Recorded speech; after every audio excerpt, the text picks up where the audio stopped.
কবি কিংবা সাহিত্যিক কিংবা লেখকের লিখনীয় ভাষায় আপনি যদি গ্রাম বাংলার প্রাকৃতিক সৌন্দর্য অনুভব করতে চান, তাহলে তার যে মনের মাধুরী রয়েছে, সেই মনের মাধুরীকে মিশিয়ে কত সুন্দরভাবে গ্রাম বাংলার প্রাকৃতিক পরিবেশকে ফুটিয়ে তুলেছে, যা আমরা গল্পে, কাব্যে কিংবা বিভিন্ন উপন্যাসে পড়ে মনোমুগ্ধ হয়ে যাই। সত্যি গ্রাম বাংলার প্রকৃতি খুব সুন্দর। আপনি যদি চলার পথে রিক্সা, ভ্যান কিংবা অন্যান্য যে যানবাহন রয়েছে, সেই সমস্ত যানবাহনে যদি আপনার রাস্তা দিয়ে যান, সেক্ষেত্রে গ্রাম বাংলার যে প্রাকৃতিক দৃশ্য সত্যি কিন্তু আপনাকে আমাকে মনোমুগ্ধ করে।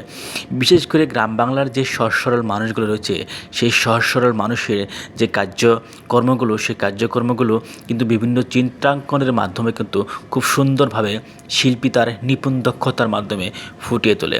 গ্রাম বাংলায় যারা থাকে তারা কিন্তু অত্যন্ত তাদের যে দৃশ্যগুলো, সেই দৃশ্যগুলো কখনোই বুঝতে পারে না। যারা শহর অঞ্চলে থাকে তারা কিন্তু যদি কখনো গ্রামে আসে, তাদের যে কার্যকর্মগুলো রয়েছে সেই কর্মগুলো কিন্তু দেখে তারা অভিভূত হয়ে যায় এবং মনোমুগ্ধকর হয়ে যায়। সেই দৃশ্যগুলো কিন্তু তারা বিভিন্ন মোবাইল বা ক্যামেরার মাধ্যমে বন্দি করে থাকে এবং সেইখান থেকে কিন্তু তারা বিভিন্ন সোশ্যাল মিডিয়ায় আপলোড করে থাকে। সত্যি গ্রাম বাংলার যে কার্যকলাপগুলো বা বিভিন্ন দৃশ্যগুলো হচ্ছে সত্যি খুব অসাধারণ।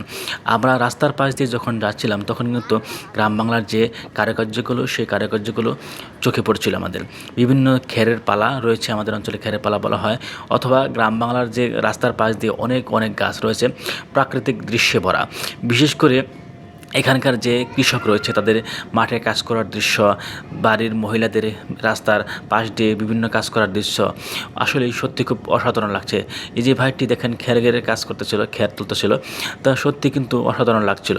বিশেষ করে আপনি গ্রাম বাংলার দৃশ্যকে যদি দেখতে চান ড্রোনের মাধ্যমে, তাহলে দেখবেন কত সুন্দর লাগে।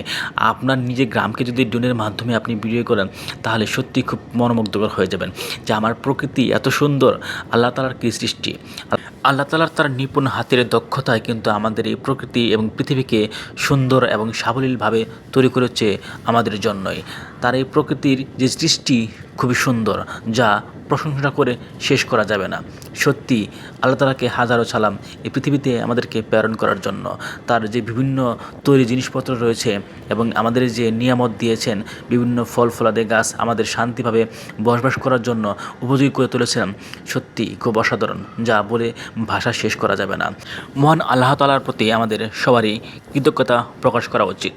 তার জন্যই কিন্তু আমরা এই পৃথিবীতে এসেছি, তার ইবাদত বন্দেগীর জন্যই কিন্তু আমরা এসেছি। সুপ্রিয় দর্শক, আসসালামু আলাইকুম ওয়া রাহমাতুল্লাহ।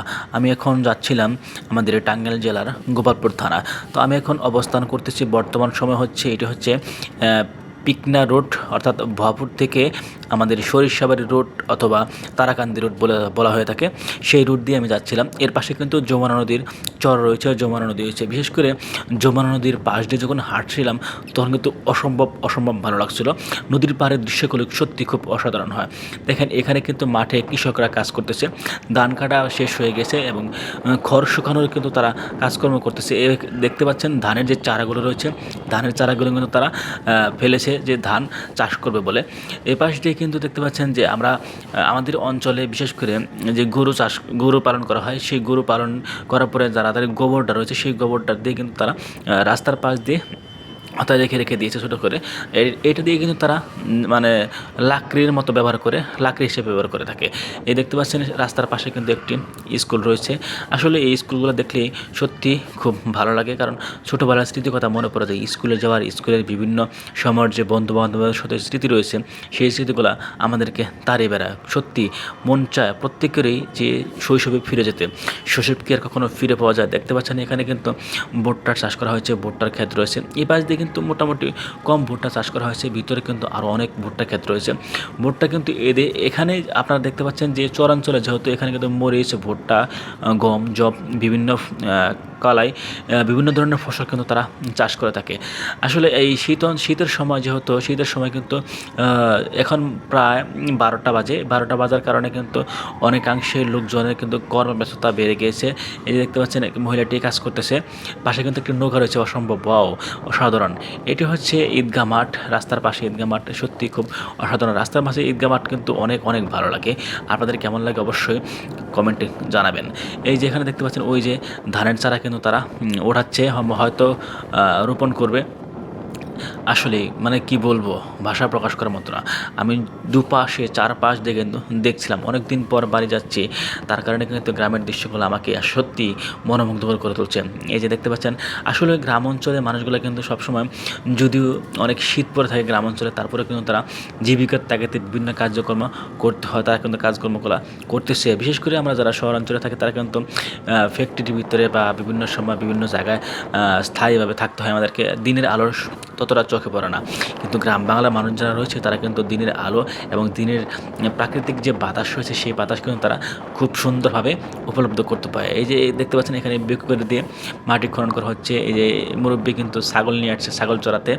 আসলে এই দৃশ্যগুলো দেখলে আমার আসলে অনেক অনেক ভালো লাগে। বিশেষ করে গ্রাম বাংলার কিন্তু পলিটিক্স একটি বিশাল মারাত্মক পর্যায়ে চলে গেছে। গ্রাম বাংলার যে পলিটিক্স কিন্তু সেখান থেকে আপনারা সবাই সাবধান থাকবেন। গ্রাম বাংলার পলিটিক্স কিন্তু শহরাঞ্চলের পলিটিক্সের থেকেও মারাত্মক হয়ে থাকে। যাকে একবার ধরেছে তাকে কিন্তু নিঃশেষ করে দিয়েছে। সকলে ভালো থাকবেন। আল্লাহ হাফেজ।